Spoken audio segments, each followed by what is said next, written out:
इससे पिछली वीडियो में हमने 40 मोस्ट इंपॉर्टेंट क्वेश्चंस के बारे में डिस्कस किया था।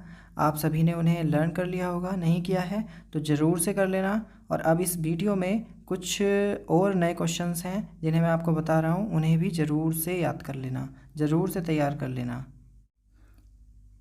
क्वेश्चन नंबर 40 तक हमने करवा दिया था। क्वेश्चन नंबर 41 देखते हैं। द्रव्य तरंग क्या है?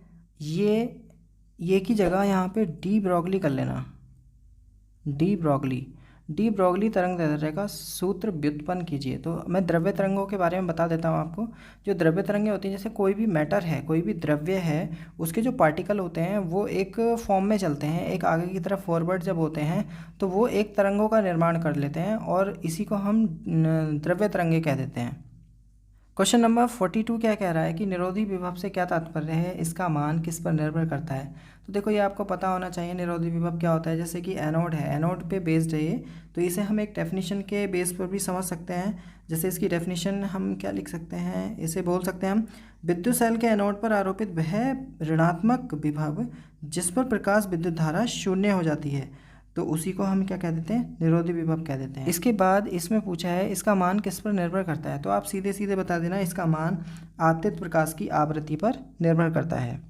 इसके बाद क्वेश्चन नंबर 43 है, प्रकाश की द्वैती प्रकृति क्या है। इससे आप क्या समझते हैं, तो द्वैती प्रकृति मतलब डुअल नेचर, यानी दो तरीके की प्रकृति को प्रकाश दिखाता है। एक पार्टिकल की तरह, एक कण की तरह, और दूसरा वेव की तरह यानी तरंग की तरह। तो कण की तरह क्या है, जैसे कि आपने फोटोन वर्ड सुना होगा। फोटोन क्या होता है, एक पार्टिकल होता है। जब हम बात करें कि जो सूर्य का प्रकाश है वो हमारे पास तक आता है, तो वो कैसे आता है, पैकेट्स और बंडल की फॉर्म में आता है, मगर वो हमारी जो एटमॉस्फेरिक लेयर है उनसे टकरा के क्या है, छोटे छोटे पार्टिकल में टूट जाता है, और वो पार्टिकल क्या कहलाते हैं, फोटोन कहलाते हैं। तो ये फोटोन जो है, वो फोटोन एक कण है और प्रकाश इन कणों की भांति भी व्यवहार करता है। दूसरा क्या है, तरंग। तो तरंग क्या होती है, जब ये पार्टिकल एक पैटर्न में चलते हैं, एक साथ चलते हैं, तो वो एक तरंग का निर्माण कर देते हैं, और ये तरंग क्या है, किसी वस्तु को घेरे रखती है। हम इसे ऐसे कह सकते हैं कि जो कण है वो अपने आप में मुक्त है, और तरंग क्या है, ये बहुत सारे पार्टिकल से मिलकर बनती है और ये किसी वस्तु को घेरे रहती है। इसके बाद क्वेश्चन नंबर 44 है, प्रकाश विद्युत सेलों के उपयोग बताइए। देखो, मैंने आपको उपयोग बता दिए थे, और जिसमें मैं रिवाइज करवा देता हूँ। जैसे कि एक स्ट्रीट लाइट है, तो स्ट्रीट लाइट पे आपने देखा होगा वो स्विच जो अपने आप, जैसे जो बड़े बड़े हाईवे होते हैं उन पे क्या है, लाइट अपने आप ऑन ऑफ होती हैं। दिन निकलते ही वो ऑफ हो जाती हैं, और रात शाम को होते ही वो क्या है, ऑन हो जाती हैं। तो उसके पीछे क्या है, वो स्विच जो हैं वो प्रकाश विद्युत सेलों से बने हुए होते हैं, ये इसका उपयोग है। इसके बाद नेक्स्ट क्वेश्चन है आपका क्वेश्चन नंबर 45। एक प्रोटॉन का संवेग, यानी आपको P दे रखा है, P इक्वल टू कितना दे रखा है, 2.55 इंटू 10⁻⁻22 kg मीटर पर सेकेंड। एक तो P दे रखा है आपको, और दूसरा क्या दे रखा है, इससे संबद्ध दे ब्रॉगली तरंग दैर्ध्य की गणना कीजिए। यानी आपको lambda equal to question mark lambda निकालना है, और एच दे रखा है, एच यहाँ पे 6.6 इंटू 10⁻34 मान लेना माइनस के। तो अगर हम इसे सॉल्व करेंगे तो इसके लिए फॉर्मूला क्या है, देखो, lambda equal to H upon P. ये फार्मूला अगर आप इसमें अप्लाई कर देंगे तो आपका आंसर आ जाएगा। एच की वैल्यू 6.6 दे रखी है, इंटू 10⁻34, और अपॉन में पी दे रखा है आपको 2.55 इंटू 10⁻⁻22। जब आप इसे सॉल्व करेंगे तो आपका कितना आंसर आ जाएगा, लगभग 2.59 इंटू 10⁻⁻12 मीटर। जब आप इसे सॉल्व करेंगे तो आपका ये आंसर आ जाएगा। इस फॉर्मूले में अप्लाई करो और इजीली इसका आंसर निकाल सकते हैं। इस जैसे क्वांटिटी चेंज करके भी आ सकता है, बहुत सारे इस तरीके से क्वेश्चन आप कर सकते हैं। इसके बाद क्वेश्चन नंबर 46 है, पाश्चन श्रेणी में विद्यमान स्पेक्ट्रमी रेखाओं की लघुत्तम तरंग दैर्ध्य क्या है। देखो, पाश्चन श्रेणी, आपने एक हाइड्रोजन स्पेक्ट्रम, इसी से रिलेटेड मैं क्वेश्चन आपको बता देता हूँ। क्वेश्चन नंबर 51, क्वेश्चन नंबर 51 को आप अच्छे से तैयार करें। इसमें दे रखा है, हाइड्रोजन परमाणु के ऊर्जा स्तर आरेख बनाइए तथा क्वांटम यांत्रिकी के आधार पर हाइड्रोजन के उत्सर्जन स्पेक्ट्रम में दिखने वाली विभिन्न श्रेणियों की उत्पत्ति कीजिए। देखो, आपने श्रेणियाँ पढ़ी होंगी हाइड्रोजन स्पेक्ट्रम में, जिसमें बामर श्रेणी, बामर, लाइमन,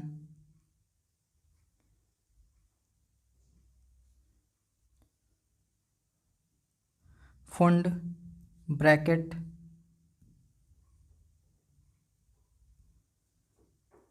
इसमें बामर हो गई, लाइमन हो गई, फुंड हो गई, ब्रैकेट हो गई और एक पाश्चन। ये 5 श्रेणियाँ आपने पढ़ी होंगी। इन श्रेणियों पे बेस्ड बहुत सारे क्वेश्चन पूछे जाते हैं। ये कहाँ पे किस भाग में मिलती है, कहाँ मिलती है, तो ये वाला क्वेश्चन आपका बहुत ज़्यादा इंपॉर्टेंट होने वाला है, क्वेश्चन नंबर 51, और ये ही यहाँ पे पूछा गया है। तो अगर आप क्वेश्चन नंबर 51 तैयार कर लेते हैं तो क्वेश्चन नंबर 46 आपका ऑटोमेटिक खुद तैयार हो जाएगा। हम क्वेश्चन नंबर 47 को देखते हैं। थॉमसन का परमाणु मॉडल क्या है, इसमें क्या क्या दोष हैं। देखो आपने 11th क्लास में बहुत सारे परमाणु के मॉडल पढ़े होंगे। तो थॉमसन का एक मॉडल था, क्या था वो, तरबूज का मॉडल था। तरबूज का मॉडल क्या था कि जो एक तरबूज होता है, तरबूज में काले काले बीज जो होते हैं वो धंसे रहते हैं, और वो बीज किसकी भांति व्यवहार करते हैं, वो इलेक्ट्रॉन्स की भांति व्यवहार करते हैं। ये थॉमसन का मॉडल था। अब इस मॉडल में क्या क्या दोष रहे वो आपको पता है कि इसमें न्यूक्लियस का कुछ नहीं पता था, ऑर्बिटल का कुछ नहीं पता था। तो इस तरीके से इसमें बहुत सारे डिफेक्ट पाए गए। तो आप इन्हें बता सकते हैं, ऐसे लिख सकते हैं कि थॉमसन के मॉडल में ये दोष थे। इसके बाद नेक्स्ट क्वेश्चन है, रदरफोर्ड के अल्फा प्रकीर्णन प्रयोग से नाभिक की खोज कैसे हुई। देखो आपको मैं बताऊं कि रदरफोर्ड ने एक गोल्ड फॉइल ली थी, सोने की पन्नी, एक बहुत पतली सोने की पन्नी ली थी, और उसमें एक बॉक्स लिया, उसमें रेडियो एक्टिव पदार्थ रखे, और इस पन्नी पे उन्होंने अल्फा कणों की क्या करी, बमबारी कराई। तो उस पे इस तरीके से एक आगे की तरफ एक पर्दा बनाया था, और इस तरीके से यहाँ से यहाँ पे बहुत सारी रेस गिर रही थी। ये इस तरीके का एक्सपेरिमेंट आपको याद आ रहा होगा। ये रदरफोर्ड का अल्फा कण प्रकीर्णन प्रयोग है। तो इसी के बेस पे नाभिक की खोज हुई थी। इसमें एक तो आपको डायग्राम ये मिला था, और एक दूसरा डायग्राम क्या था कि यहाँ पे एक इस तरीके से, मैं बता देता हूँ आपको थोड़ा सा, कि इस तरीके से एक गोला था, और यहाँ पे एक प्लस सिंबल लगा हुआ था, और इधर से रेज आ रही थी, और वो इस तरीके से मुड़ जा रही थी, और जो सामने से आने वाली थी वो पूरी तरह रिवर्स हो गई थी। वो जो एक्सपेरिमेंट था उसके निष्कर्ष निकले। तो यहाँ पे जो ये नाभिक है, इस नाभिक की खोज अल्फा कण प्रकीर्णन के प्रयोग के द्वारा रदरफोर्ड ने की थी। तो इसे आप अच्छे से याद कर लें। 11th का वैसे भी आधे बच्चों को तो याद ही होगा। नेक्स्ट क्वेश्चन है, बोर के परमाणु मॉडल की परिकल्पना कीजिए। देखो ये वाला क्वेश्चन भी आपका 11th का है, तो इसे भी खुद से करें। इसके बाद नेक्स्ट क्वेश्चन है 50, फ्रैंक तथा हर्ट्ज के प्रयोग क्या हैं, इसके प्रयोग के 2 महत्वपूर्ण निष्कर्ष बताने हैं। जो फ्रैंक और हर्ट्ज एक साइंटिस्ट थे, इन्होंने एक एक्सपेरिमेंट किया था, वो आप बता देंगे।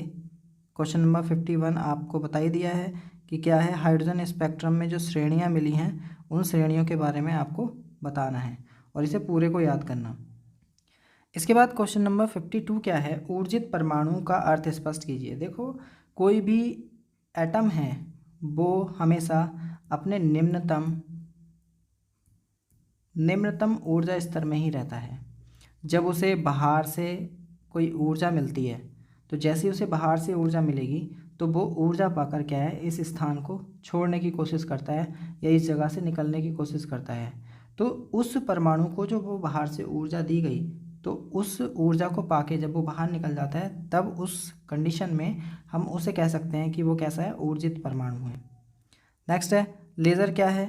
लेज़र के बारे में आप जानते हैं, लेज़र एक बहुत ही, मतलब कह सकते हैं ये एक ही रेखा में चलने वाली एक ऐसी किरण है, एक ऐसा पुंज है जो कि बहुत ही ज़्यादा तेज़ी से, और कह सकते हैं बहुत ही ज़्यादा इफेक्टिव होता है।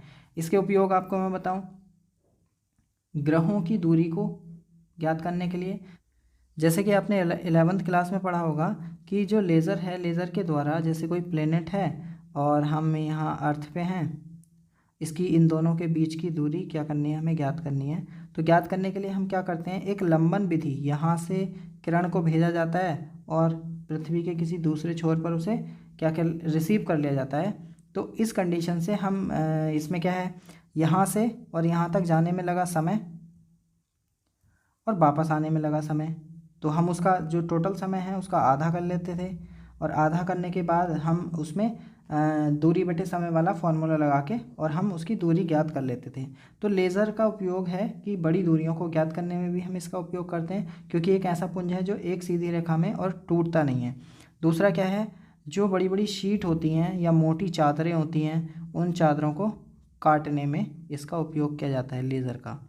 इसके बाद क्वेश्चन नंबर 55 है, रेडियो एक्टिव क्षय के संबंध में सोडी और रदरफोर्ड ने क्या नियम दिए थे, उन नियमों को आपको बता देना है। नेक्स्ट है, कार्बन आयु अंकन कैसे किया जाता है, इसकी सीमाएं बताइए।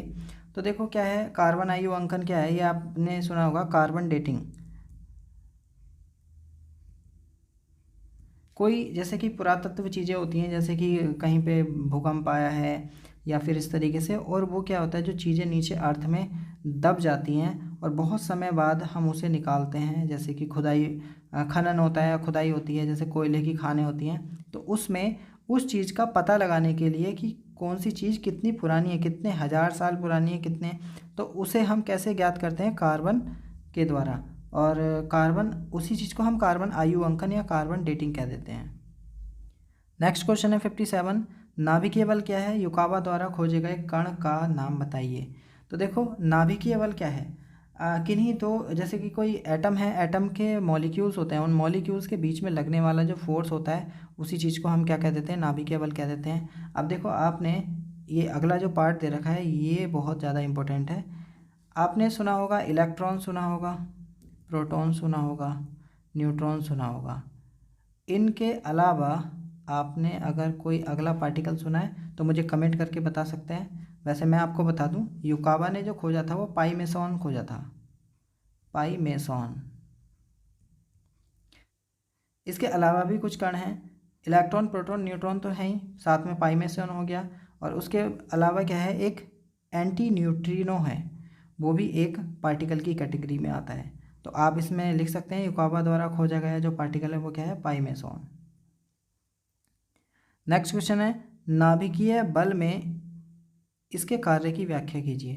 तो देखो ये ऊपर वाले क्वेश्चन की तरह ही है, नाभिकीय बल और उसमें जो कार्य है नाभिकीय बल के, आपको वो लिखना है। क्वेश्चन नंबर 59 है, रेडियो एक्टिव परमाणु में अल्फा बीटा गामा किरण के उत्सर्जन के कारण आवर्त सारणी में तत्वों के स्थान में क्या परिवर्तन होता है। देखो ये क्या है, ये आपको जैसे कि एक अल्फा पार्टिकल है, तो एक अल्फा पार्टिकल में जैसे कोई ए एलिमेंट दे रखा है, तो उसके परमाणु भार में कितनी कमी होती है, परमाणु क्रमांक में कितनी कमी होती है, वृद्धि होती है, वो चीज़ें, जैसे एक बीटा कण है तो उसमें कितने परमाणु भार की, कितने परमाणु क्रमांक की कमी वृद्धि होती है, ये चीज़ें आपको इस वाले क्वेश्चन में बता देनी है।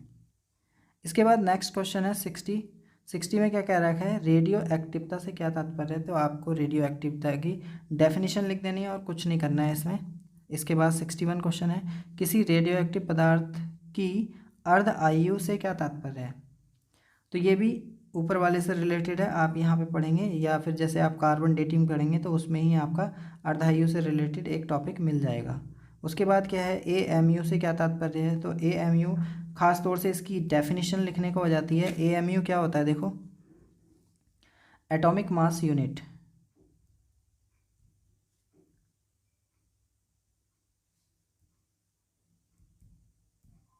इसकी फुल फॉर्म होती है परमाणु द्रव्यमान इकाई या एटॉमिक मास यूनिट। तो इसे आप लिख सकते हैं, तात्पर्य से यही है, एटॉमिक मास यूनिट। और नेक्स्ट है 63 क्वेश्चन, नाभिक की द्रव्यमान क्षति से क्या तात्पर्य है। इसकी भी आप डेफिनेशन लिख देना बस। इसके बाद question number 64, very important question. इसमें क्या कह रहा है कि नाभिकीय संलयन से क्या तात्पर्य है, उदाहरण से समझाइए, और यह अभिक्रिया सामान्य ताप पर क्यों संभव नहीं है। देखो नाभिकीय संलयन, अक्सर दो क्वेश्चन आते हैं, देखो इससे अगला क्वेश्चन भी है 64 और 65, दोनों क्वेश्चंस को देखेंगे। एक नाभिकीय संलयन दे रखा है और एक नाभिकीय विखंडन दे रखा है, दो टॉपिक हैं। तो अक्सर यहाँ पे एक गलती करते हैं कि जो एक क्वेश्चन आता है क्या, कि जो सूर्य का प्रकाश है या सूर्य है वो इतनी गर्मी कैसे, क्या कौन सी क्रिया के द्वारा दे रहा है। तो वो जो सन है वो जो क्रिया के द्वारा दे रहा है वो है नाभिकीय संलयन। और ज़्यादातर यहाँ पे बच्चे क्या करके आते हैं, नाभिकीय विखंडन, जो कि मैं आपको बता दूं कि नाभिकीय विखंडन ऐसा नहीं करता है। देखो अगर हम इनमें अंतर करना चाह रहे हैं तो उसके लिए हमें इसकी डेफिनेशन आनी चाहिए। और डेफिनेशन क्या है, नाभिकीय संलयन वो होता है जब दो हल्के नाभिक एक साथ जुड़कर एक भारी नाभिक का निर्माण करते हैं, उसे नाभिकीय संलयन कह देते हैं। और नाभिकीय विखंडन क्या होता है? जब एक भारी नाभिक दो हल्के नाभिकों में टूट जाता है तो उसे हम क्या कह देते हैं? नाभिकीय विखंडन। तो जो सूर्य है, आप इतना याद रखें, जो सूर्य है वो नाभिकीय संलयन की प्रक्रिया पर आधारित है। इसी तरीके से कुछ बॉम्ब है, जैसे हाइड्रोजन बॉम्ब है, वो भी नाभिकीय संलयन की क्रिया पर आधारित है। तभी एक अपार ऊर्जा वो देता है, एक बहुत हाई लेवल पे एनर्जी देता है। इसके बाद क्वेश्चन नंबर 66 है, पॉजिट्रॉन क्या है, इसकी खोज किसने की? तो पॉजिट्रॉन ये प्रोटॉन की बात कर रहा है, तो प्रोटॉन के बारे में आप जानते हैं, लिख देना। इसकी खोज किसने की थी वो भी आपको 11th में करवा रखा है। नेक्स्ट क्वेश्चन है 67। क्वेश्चन नंबर 67 कह रहा है यूरेनियम 235 के विखंडन की समीकरण को समझाइए। देखो ये इक्वेशन बहुत ज़्यादा इंपॉर्टेंट है, इसे आप, मैं लिख देता हूँ, इसे आप कर लेना। जैसे यूरेनियम है, उसका एटॉमिक नंबर 92 होता है और एटॉमिक वेट कितना है? 235। इसे इस तरीके से लिखते हैं। तो देखो यूरेनियम जब 235 में एक कह सकते हैं एक उदासीन या फिर बहुत ही मंदगामी कह सकते हैं, एक वर्ड यूज़ कर सकते हैं। तो मंदगामी न्यूट्रॉन जब इससे टकराता है तो टकराने पे क्या होता है, इस न्यूट्रॉन का ये यूरेनियम 235 क्या कर लेता है? अवशोषण कर लेता है। तो अवशोषित करके ये क्या बना लेगा? यूरेनियम 236 बना लेगा। एटॉमिक नंबर उसका वही रहेगा। इसके बाद ये जो यूरेनियम 236 होता है ये बहुत कम स्थायी होता है, ये या कह सकते हैं हम ये अस्थायी होता है।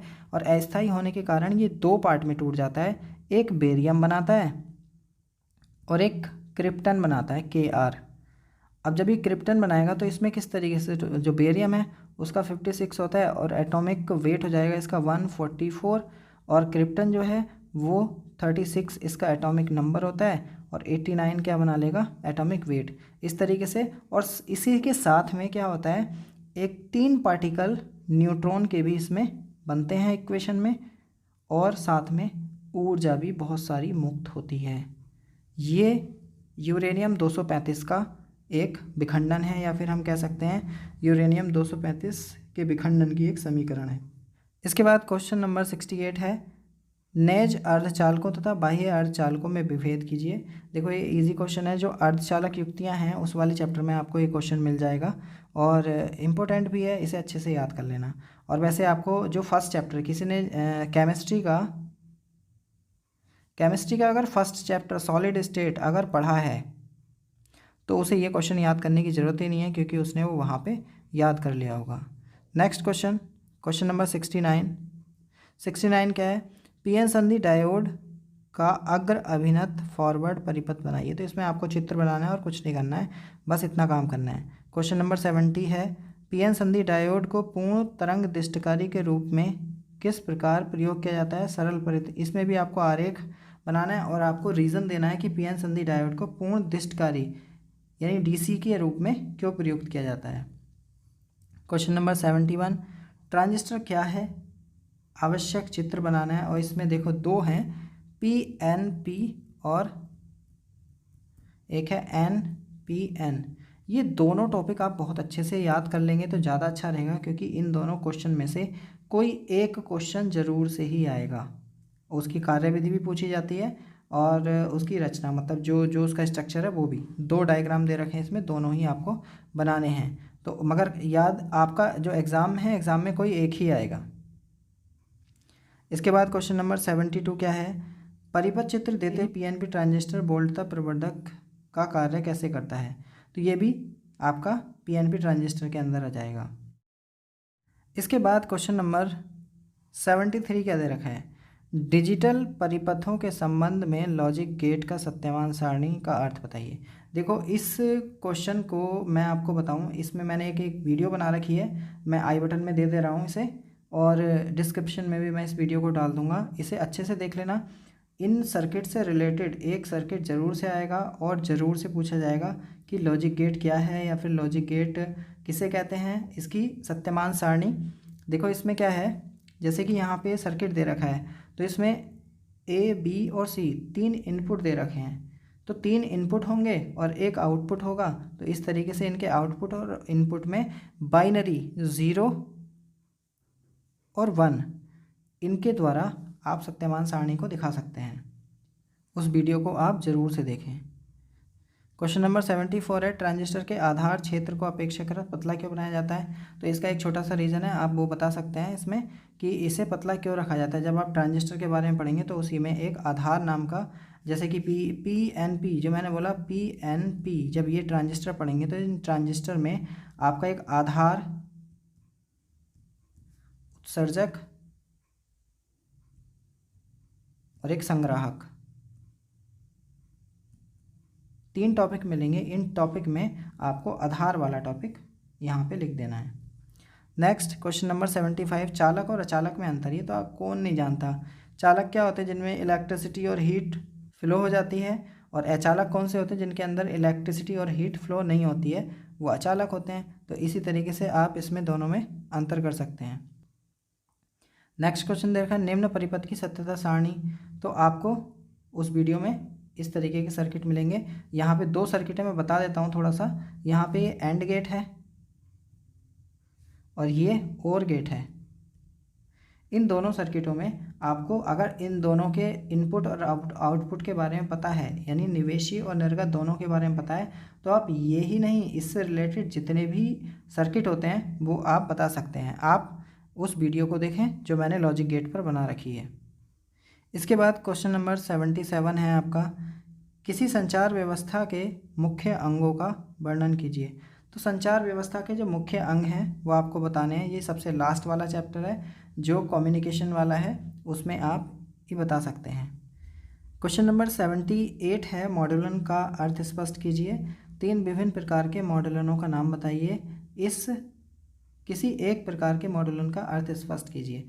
देखो जो लास्ट में जो चैप्टर दे रखा है संचार व्यवस्था, उसमें अगर आप देखेंगे तो इसके बारे में पूरा का पूरा आपको मिल जाएगा, आप उसे लिख देंगे। प्रेषक या ग्राही का ब्लॉक चित्र, मैंने 3 ग्राफ बनवा रखे हैं। उन तीनों में से आप देखेंगे कि इसका प्रेषक और ग्राही का कौन सा डायग्राम है, आप उसे ज़रूर से याद करें। वो तीनों ही डायग्राम बहुत इंपॉर्टेंट है, कौन सा आ जाए ये नहीं पता, मगर इसमें जो है सबसे ज़्यादा इम्पोर्टेंट था जो मुझे लगा। और प्रीवियस ईयर में भी इस तरीके के क्वेश्चन पूछे गए हैं कि प्रेषक या ग्राही का ब्लॉक आरेख चित्र बनाइए, तो आप इसे ज़रूर से बनाएं। इसके बाद हमारा आज का लास्ट क्वेश्चन है, डिजिटल संचार से क्या लाभ है। तो डिजिटल संचार के बारे में आप जानते हैं। देखो पहले क्या होता था कि जो ट्रांजिस्टर चलता था उसमें एक साथ 2 स्टेशन सुनाई देते थे। तो 2 स्टेशन सुनाई देने का मतलब ये है कि या तो बहुत ज़्यादा शोरगुल सुनाई दे रहा है, या फिर क्या हो रहा है कि इस तरीके से एक रेडियो जो होता था यहाँ पे ये इस तरीके से, और यहाँ पे स्पीकर होता था, ये देखा होगा आपने बचपन में, अब तो बहुत कम हो गए हैं ये। तो यहाँ पे जो सिग्नल की प्रॉब्लम रहती थी वो किसके कारण रहती थी कि जो सर्किट इसमें लगे होते थे वो ज़्यादा शार्प नहीं थे, वो ज़्यादा रेंज को नहीं पकड़ते थे। मगर आज की डेट में जो टेलीविज़न है, डिस्कवरी चैनल वगैरह जो आते हैं, ये विदेशी चैनलों को भी क्या है बहुत अच्छे से कैच करता है। और ये सब किसके कारण हो पाया? डिजिटल संचार के कारण। देखो भाई, मैं ये क्वेश्चन आपको सिर्फ एक बार में भी दे सकता था, मगर आप 40-40 करके ही याद करेंगे तो ज़्यादा अच्छा रहेगा। पर डे आप 40 क्वेश्चन याद करें, आपको भी इजी पड़ेगा और आप इन्हें अच्छे से कर पाएंगे। और अभी तक मैं आपको 80 क्वेश्चन दे चुका हूँ, और नेक्स्ट वीडियो में भी हम 40 क्वेश्चन को लेके आएंगे। तो तब तक के लिए आप इन क्वेश्चन को अच्छे से तैयार कर लें और अगली वीडियो में मिलते हैं। तब तक के लिए बाय।